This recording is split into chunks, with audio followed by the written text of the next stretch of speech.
الله يخليك. ازي حضرتك؟ كل سنه وحضرتك طيب. ازي صحتك؟ الله يخليك يا استاذ القنصل. كل عام وانت بخير. وحضرتك طيب، كل سنه وحضرتك طيب. يعني اكيد ليك تعليق او كنت حضرتك عايز تقول حاجه عن كلام المستشار مرتضى منصور، وفي نفس الوقت عايزين نعرف منك تفاصيل عدم دخول الوايت نايتس لمباراه الزمالك والنجم الساحلي. انا يا كابتن بس هطلب منك، انا هديك يعني الموضوع كده في مشاهد سريعه، بس يعني ارجوك خليني بقى الفرصه ان انا اتكلم براحتي. لا اتفضل اتفضل. اوكي. اولا يعني المشهد ده احنا عايشينه بقالنا شهر ونص تقريبا، اوكي؟ بشكل يومي في استفزازات وفي مداخلات على قنوات فضائيه كتيره جدا فيها تجاوزات، سواء في حقي في حق سعاده السفير في حق السفاره، اوكي؟ بشكل غريب، بشكل يعني بصراحه بقى مسيء جدا، اوكي؟ فانا هبتدي معاك من ماتش الصفي وهتكلم معاك في نقط محدده والناس تشوف مين اللي عنده مصداقيه في كلامه، اوكي؟ من غير نرفزه، من غير زعيق، من غير تجاوزات، من غير تصنيف سياسي ملوش اي معنى اصلا، ومشاهد بصراحه تسيء اللي بيقولها، اوكي؟ نمره واحد، ماتش الزمالك والصفاقسي اللي فات اللي كان في الصفاقس، قبليه كان في ماتش في القاهره، اوكي؟ الكابتن حماده انور اتصل بيا طلب الفيديوهات بتاعه ماتشات النادي الصفاقسي في البطوله الافريقيه. تمام.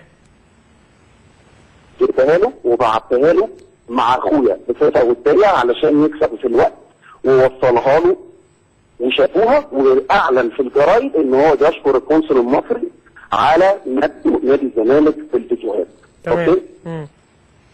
قبل ما يمشي رتبنا له الاقامه، سعاده السفير كان في استقبالهم ومعاه الملحق الدفاع وانا. استقبال بعثه نادي الزمالك عشان ما حدش يطلع لهم. نفسي افهم الكلام ده ازاي لما سعاده السفير الصور كلها موجوده مع رئيس البعثه اللي هو احمد مرتضى منصور، ورئيس النادي يقول ان السفير ما استقبلهمش، حاجه يعني انا ما شفتهاش في حياتي، اوكي؟ واحنا كنا متواجدين. كنا في نفس التوقيت عندنا 3 بعثات رياضيه، النادي الاهلي، الزمالك، منتخب الوطني لكره السله. تمام. تمام؟ أيوة. يعني احنا بعددنا ده قدرنا الحمد لله ان احنا نعمل توازن بين الجميع بدون الحساسيات اللي احنا مالناش دخل فيها. ماليش دعوه يعني كل واحد اصل احنا اهتميت بده اكتر، انتوا انتمائكم مش عارف ايه، كلام فارغ.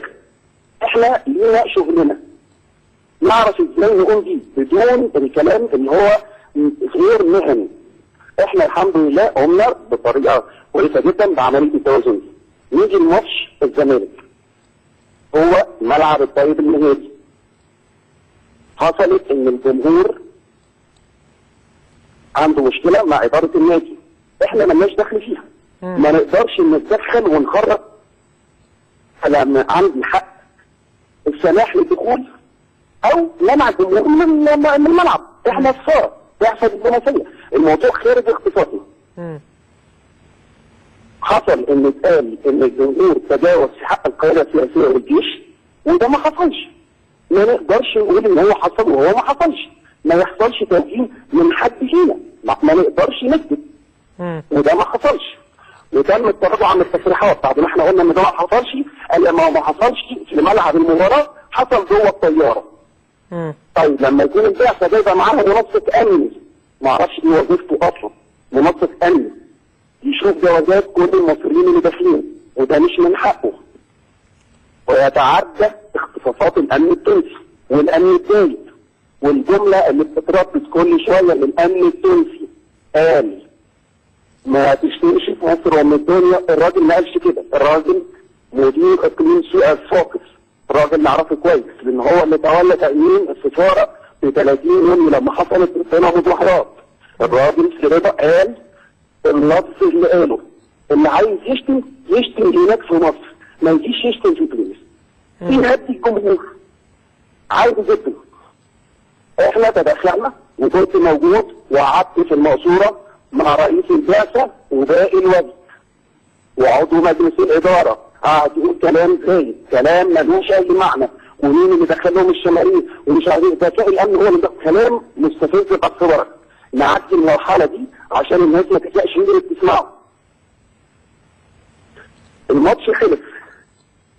احنا قلنا ان الناس ما بتعملش في القياده السياسيه. نعمل ايه طيب؟ نكتب احنا عندنا واجب وظيفي. قلنا ان الناس ما شتمتش. يحصل علينا هجوم وسب وشتيمه لسعاده السفير وليا وللسفاره. الموضوع مش مستاهل الكلام ده كله. احنا دافعنا عن المواطنين المصريين. واجبي ان انا ادافع عن مواطن.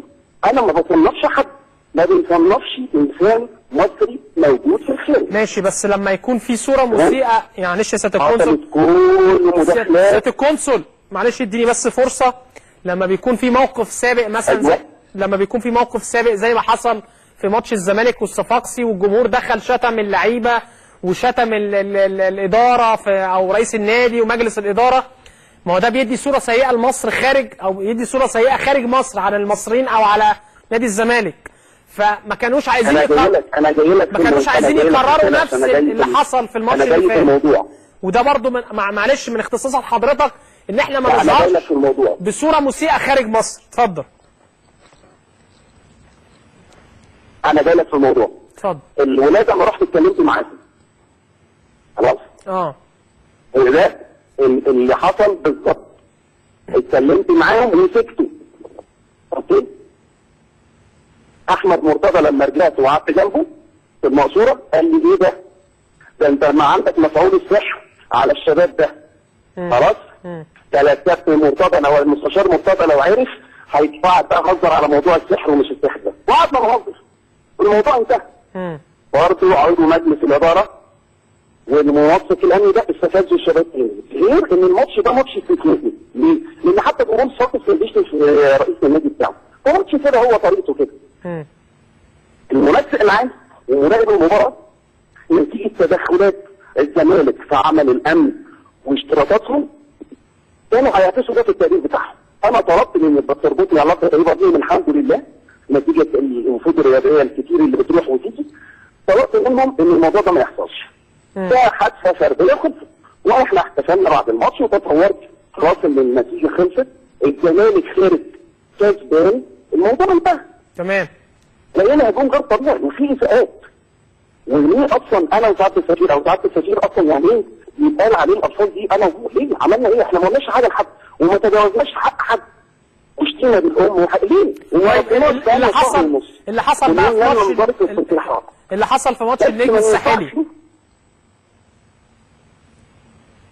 نعم؟ اللي حصل في ماتش النجم الساحلي بقى ايه التفاصيل اللي حصلت في ماتش النجم الساحلي؟ احنا ننقل بقى لمباراه النجم الساحلي.